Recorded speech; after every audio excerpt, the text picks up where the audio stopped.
Hello out there, it's Taylor. I'm coming with a different type of video today.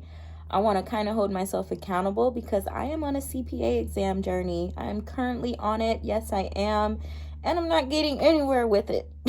Anyway, I'm here to just kind of hold myself accountable, divulge the journey thus far, and hopefully you guys can stay tuned, maybe get a little bit of encouragement because I'm kind of in the same boat. If you're out there studying for the CPA exam, I'm totally with you. It's tough, and we all got to hang in there. So anyway, my journey started back in May of 2019. I started studying for reg. I was going to take the test that July, I believe, or maybe at the end of June. That didn't happen. I moved it back to that November. I took it November 13th, 2019. The next day, I had a very tragic loss in my family, and I kind of fell off the journey altogether anyway. Tax season was about to start. It was what it was.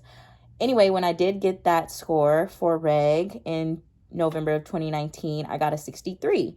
Oh, yeah, you did good, blah, blah, blah, blah. Yeah, totally fine. I didn't get 50s. So fast forward to me studying in 2020. The pandemic happened. They extended the NTSs. So I ended up scheduling a test in August 2020, and I was going to take FAR. I ended up studying for FAR maybe 3 months at the end of tax season. That tax season ended in July. That was a nightmare. Picked it up in July, started studying for it maybe until, November. I took it in August. Took it in August and I got a 51. I could not believe that I had got a 51. Such a low score to get. But anyway, picked it up again, started studying for it, and I took it again in November. That November, I got a 57. After that, I fell off again from tax season. By this time in tax season, we're getting a new software. We're having to train our interns on our procedures on top of training them on the new software that we don't know ourselves.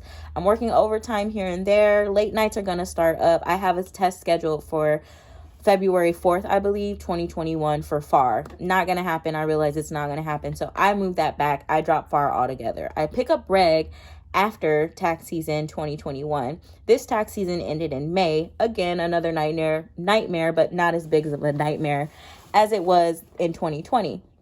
So I studied for it in May 2021, June 2021, and then I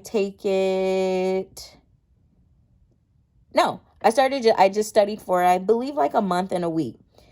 So I took it in June of 2021, and I ended up giving a 70. Oh, everybody's like, oh, you have just like 3 or 4 more questions. Yeah, but I got to take this another 4 hours of my life. So annoying. But anyway, I'm going to do it. I pick up FAR right after that. I think I was going to schedule FAR for that July, but I realized that giving myself a month was a little tight. So I ended up moving it back to that August 12, 2021. Took that and I got a 62. So annoying. Anyway, at this point, I'm just like, FAR and reg aren't working. Let me put that down. Let me pick a BEC. BEC is easy, right? People are passing BEC all the time. I could pass BEC. Wrong. I studied for BEC from the end of August 2021 to the beginning of October, and I took it October 4th. When I got my score back, it was a month later. Dumbest thing to do. I try not to take your tests at the beginning of the testing window because you could be studying for something else, or you could be studying for what you need to study for if you're not going to pass the test that's going to release. Anyway, I got a 73 a whole month and 5 days later. So I started studying for it again, and I recently took BEC just yesterday. December. It's December. Why was I going to say July? It's December 5th. So I took it on December 4th, and that score is pending. I will get it back on December 16th. So why am I telling you all of this? Because I'm not going to give up, and you aren't either. I am here because if you're watching this, you're probably wondering what your CPA journey is like. Not wondering, or you're probably on your CPA journey. And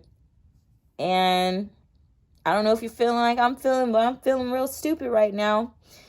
I'm just here trugging along. But anyway, nonetheless, I'm trying to hold myself accountable, again, because I'm not going to give up. Just took BEC again.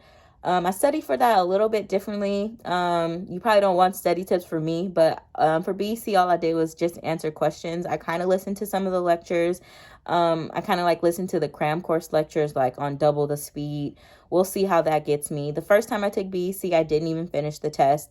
I took a break, an unscheduled break, and I took the scheduled break, and I didn't finish the test. This last time I took the test, I took just only the scheduled break, and I still ran out of time for the test. I felt so dumb. I was crying in the car. I was talking and texting with my mom. I'm so glad she was there and was able to support me with that. But nonetheless, I'm here. You're there. We're all on this CPA journey together, and we'll see how it goes. And I'm rooting for you. Hopefully you're rooting for me. Have a good one.